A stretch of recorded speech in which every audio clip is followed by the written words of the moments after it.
అనగనగా ఒక ఊళ్ళో సోము రాము అనే ఇద్దరు స్నేహితులు ఉండేవారు. వాళ్ళిద్దరూ చాలా బద్ధకస్తులు.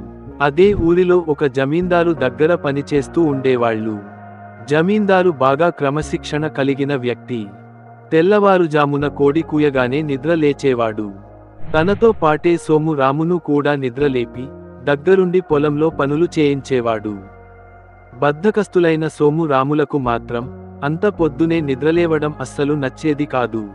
లంకంత కొంపలో పందిరి మంచం మీద హాయిగా పడుకున్నా కూడా ఆయనకి అంత పొద్దున్నే మెలకువ ఎలా వస్తుందని అనుకునేవాళ్ళు. కొద్ది రోజులు గమనించాక ఆయన దగ్గర ఉన్న ఒక కోడిపుంజు పొద్దున్నే కూయడం వల్లే ఇలా జరుగుతోందని అనుకున్నారు. అందుకే ఆ కోడిపుంజుని ఎవరూ చూడకుండా తీసుకెళ్లి చంపేసి కూరొండుకొని తినేశారు. తర్వాత రోజు కోడి కూయకపోవడంతో జమీందారు ఆలస్యంగా నిద్ర లేచాడు. ఆ రోజు సోము రాము పొద్దెక్కిందాకా హాయిగా నిద్రపోయారు.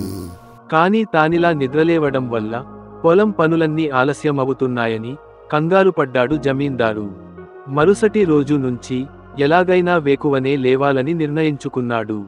త్వరగా లేవాలన్న ఆతృతతో మర్నాడు అర్ధరాత్రే నిద్ర లేచాడు. తెల్లవారిపోతుందని అనుకుని పనివాళ్లని నిద్రలేపి పొలానికి పంపాడు. తర్వాతి రోజు నుంచి ఆయనకి ఎప్పుడు మెలకువ వస్తే అప్పుడే ఇద్దర్నీ నిద్రలేపి పనిలోకి పంపడం మొదలు పెట్టాడు.